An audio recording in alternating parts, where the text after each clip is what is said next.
ఓం సాయిరామ్. సమర్థ సద్గురు సాయినాథ్ మహారాజుకి జై. సాయి భక్తులందరికీ నమస్కారం అండి. మన బాబాగారి దయ వల్ల మనందరం బాగుండాలి, సంతోషంగా ఉండాలి అని చెప్పి మనస్ఫూర్తిగా కోరుకుంటూ ఈరోజు వీడియో స్టార్ట్ చేస్తున్నాను ఫ్రెండ్స్. ఇక ఈరోజు వీడియోలో మనం చూడబోయేది ఏంటి అంటే, తల్లి ఇది ఒక పెద్ద ప్లానే వేసింది. ఈమెని చెప్పుతో కొట్టినా కూడా పాపం లేదు తల్లి. నువ్వు ఏం చెయ్యాలనుకుంటున్నావో అలా చేసేయి, ఆ తర్వాత నేను చూసుకుంటాను. జాలిపడకు. జాలిపడ్డావు అంటే నువ్వు చాలా నష్టపోవాల్సి ఉంటుంది. నిన్ను ఏమార్చి నిన్ను చాలా బాధ పెట్టి నిన్ను నష్టపరచాలని చూస్తున్నారు. కాబట్టి వాళ్ళ మీద ఏమాత్రం కూడా జాలి చూపొద్దు, అస్సలు కరుణ చూపొద్దు బిడ్డ. జాగ్రత్తగా ఉండు అని చెప్పి బాబాగారు అయితే మన కోసం తీసుకొచ్చిన ఈ సందేశాన్ని వినే ముందుగా మన ఛానల్ని ఫస్ట్ టైం చూస్తున్నట్లయితే ప్లీజ్ సబ్స్క్రైబ్ చేసుకోండి ఫ్రెండ్స్. వీడియో నచ్చితే కనుక లైక్ చేసి సపోర్ట్ చేయండి. ఇక వీడియోలోకి వెళ్ళబోయే ముందుగా ఒక్కసారి, ఎక్కడెక్కడో మీరు జ్యోతిష్యం చెప్పించుకొని తృప్తి చెందకుండా, మనశ్శాంతి అనేది లేకుండా, మీ సమస్య అనేది ప్రాబ్లంకి ఆ సొల్యూషన్ అనేది దొరక్క మీరు అసంతృప్తిగా బాధపడుతూ ఉన్నట్లయితే ఒక్కసారి మనకు బాగా తెలిసినటువంటి గురువుగారు శ్రీ షిరిడి సాయిబాబా ఆశీస్సులతో జ్యోతిష్యం చెప్తున్నారు గురూజీ సుబ్రహ్మణ్యం రాజు గారు. Contact number 9908224144. ఈ గురువుగారు నెంబర్ 1 వశీకరణ స్పెషలిస్ట్. మీ యొక్క ప్రతి సమస్యకి కూడా పరిష్కారం అనేది చూపిస్తారు. అన్ని విషయాలను కూడా ఫోన్లో స్వయంగా గురువుగారే మాట్లాడతారు. ప్రేమ, పెళ్లి, భార్యాభర్తల మధ్య సమస్యలు, స్త్రీ మరియు పురుషుల వశీకరణం చేయబడును. చెడు గృహ ప్రయోగాలకు నివారణ చేయబడును.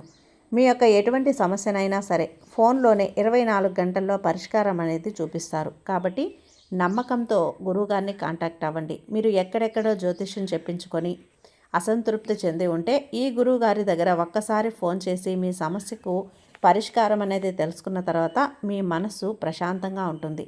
కాబట్టి నమ్మకంతో కాల్ చేయండి గురువుగారికి. సుబ్రహ్మణ్యం రాజు గారు, నెంబర్ 1 వశీకరణ స్పెషలిస్ట్. Contact number 9908224144. ఇక వీడియోలోకి వచ్చేస్తే తల్లి, ఇది అనే మాట వాడకం నిజంగా తప్పే అయి ఉండొచ్చు. కానీ ఇటువంటి మాటను నువ్వు ఎన్నిసార్లు వాడావు అనే దాని గురించి నేను ఈరోజు మాట్లాడుతున్నాను. ఎందుకు ఇలా చెప్తున్నాను అంటే గనక, మంచి చేసేవారికి ఎప్పుడూ కూడా భగవంతుడు తోడుగానే ఉంటాడమ్మా. అటువంటి మనుషులకు దగ్గర ఉండి సన్మానం చేసినా కూడా తప్పులేదు, అనుక్షణం కూడా గౌరవం ఇచ్చినా తప్పులేదు. ఎందుకంటే వాళ్ళు కూడా దేవతలతోటి సమానం కదా, దేవతలతో సమానం. అయితే అటువంటి నీచమైనటువంటి బుద్ధి కలిగిన స్త్రీ, అలాగే ఎదుటివారి యొక్క కుటుంబాలలో చిచ్చు పెట్టాలి అని ఆలోచించే ఒక స్త్రీ, 10 మంది పచ్చగా ఉండే కుటుంబం అంతా కలిసిమెలిసి ఆనందంగా ఉంటే గనక, కడివిడి పాలల్లో ఒక విషపు చుక్క ఎలా అయితే తయారైనటువంటి ఉంటుందో అలాంటి స్త్రీ ఎదుటివారి జీవితాలను చూసి ఓర్వలేక, ఆ స్త్రీ అలాగే భార్యాభర్తలు చల్లగా పచ్చగా నవ్వుతూ చిలక గోరింకల్లాగా కాపురం చేసుకుంటూ ఉంటే వారి మధ్య ఎలాగైనా కానీ గొడవలు పెట్టాలి అని చెప్పి ఆలోచించేటువంటి స్త్రీ, తల్లి బిడ్డల మధ్య ఎడబాటును తీసుకురావాలి అని ఆలోచించే స్త్రీ, ఇలా 1 కాదు 2 కాదు, నేను చెప్పుకుంటూ పోతే చాలానే ఉన్నాయి తల్లి. ఈ స్త్రీ ఎవరో ఇప్పటికే నీ మనసులో మెదులాడుతూ ఉండాలి. ఎందుకంటే ఈ స్త్రీ నీ కుటుంబంలో కూడా ఉంది. నువ్వు అందరికంటే కూడా తెలివిగా ఆలోచిస్తావనో, లేదా మంచి మనసుతో ఉంటావనో, లేదా అందరితో కూడా చక్కగా సక్రమంగా నవ్వుతూ కలిసి మాట్లాడుతూ ఉన్నావనో, కల్మషం లేకుండా ఉంటావనో, ఏదైనా కానీ నీలో మెతకను గమనించి ఎదుటివారితో చేతులు కలిపి ఎక్కడికక్కడ నిన్ను టార్గెట్ చేసి నలుగురి ముందు కూడా నిన్ను అవమానపరిచి ఎక్కడ తొక్కాలో అక్కడ తొక్కడానికి ఎన్నోసార్లు నీ మీద ప్రయోగాలు చేసింది. అలాగే ఎప్పటికప్పుడు కూడా నిన్ను చిన్నతనంగా చూస్తూ నిన్ను అవమానిస్తూ తన మాటల గారడితోటి ఎన్నో చిత్రహింసలు పెట్టే ప్రయత్నం కూడా చేసింది. అలాగే నీతో ఉన్న వారితో ఎప్పుడూ కూడా సరదాగా ఉంటూ కల్మషం అనేది లేకుండా ఉంటూ వారితో ఎప్పుడు చెయ్యి కలిపి వారితోటి స్నేహపూర్వకమైనటువంటి జీవితాన్ని కొనసాగిస్తున్నట్లుగా ఉంటూ నిన్ను ఎడబాటుగా ఒంటరిగా చెయ్యాలి అని చెప్పి చూస్తూ నిన్ను ఒంటరిగా ఉంచుతున్నాము. చూసావా, నాది తెలివంటే నాది, నేను మనిషినంటే అన్నట్లుగా ఒక రకమైనటువంటి గుణాన్ని చూపిస్తున్నటువంటి స్త్రీ నీ కుటుంబంలోనే ఉంది బిడ్డ. ఈ స్త్రీ నీ మనసులోని ఉద్దేశం ఏంటి అంటే, నిన్ను ఒంటరిగా చెయ్యాలి అని చెప్పి, అలాగే నిన్ను ఎన్ని తెలివితేటలు ఉన్నా కానీ ఆ తెలివితేటలకు నలుగురిలో గుర్తింపు లేకుండా చెయ్యాలి అని చెప్పి నీ మీద ఉన్న మాటలు లేని మాటలు బంధుమిత్రులతో చెప్పి నీకంటూ ఒక మంచి పేరుంటే ఆ పేరును తుడిపేసి వాళ్ళు ఏదైనా ఊహాగానాలతోటి నీ మీద సృష్టించుకుంటున్నటువంటి గుర్తింపు ఉందో ఆ గుర్తింపును ఎదుటివారి యొక్క మనసుల్లో ముద్ర వేసి నీ మీద ఒక రకమైనటువంటి చెడు దురుద్దేశాన్ని ఎదుటివారి యొక్క మనసుల్లో తీసుకురావటం, అలాగే మీ భార్యాభర్తల మధ్య గొడవలు పెట్టడం, అత్త కోడళ్ళ మధ్య గొడవలు పెట్టడం, ఆడబడుచులకి మరదళ్లకు వదినలకు మధ్య గొడవలు పెట్టడం, ఇంట్లో శుభకార్యాలు జరుగుతూ ఉంటే గనక వాటిని ఎలాగైనా సరే వెతికి ఆ వంక ఈ వంక చూపిస్తూ మీద పడి ఏడవటం, మీకున్నదని చెప్పి అవతలి వారికి లేనిదో గుర్తు చేసి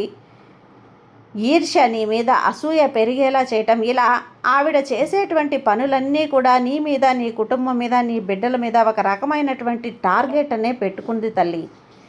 ఇలా నీకు ఆ వ్యక్తి ఎవరు, ఆ స్త్రీ ఎవరు అనేది నీకు బాగా తెలుసు. ఇటువంటి వారిని నువ్వు ఇన్ని సంవత్సరాలు చూస్తూ ఆవిడ మనస్తత్వం గురించి తెలిసి కూడా ఓర్పు పడుతూ అలాగే వస్తూ ఉన్నావు కదా.